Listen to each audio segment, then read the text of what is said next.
Passing on cultural traditions from generation to generation. It's a purpose behind the 7-day celebration of Kwanzaa, which is rooted in the African American and Pan-African American communities. This morning, we have more on the holiday's commitment to family and history.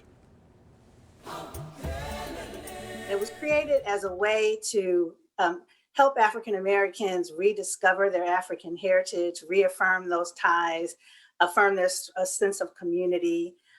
Bring families together. Kelly Navies is a specialist of oral history at the National Museum of African American History and Culture in Washington, D.C. The Smithsonian Institute helps tell the story of the African American experience, which includes Kwanzaa.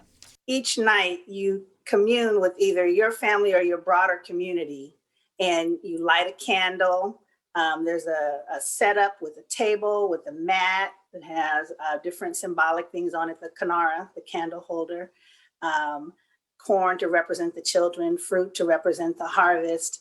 And you reflect and you meditate on the meaning of those principles in different ways. Kwanzaa has 7 different principles. Umoja, which means unity. Kujichagulia, which means self-determination. Ujima means collective work and responsibility. Ujamaa means cooperative economics. Nia means purpose. Kuomba represents creativity. And Imani means faith. This unity this year, that I think that first principle is even more important.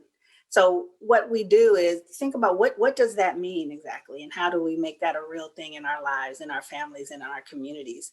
How do we focus on the things that we have in common, the goals that we have in common, ways that we can move forward to uplift the community?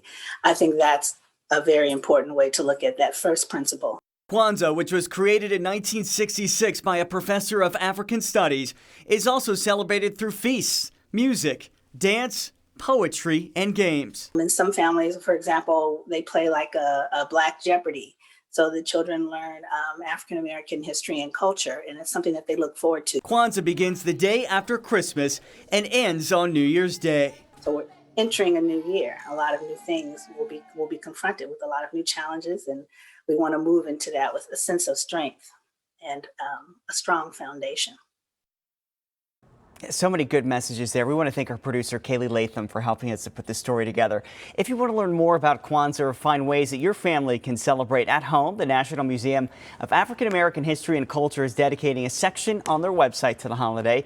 It'll be available starting on Saturday.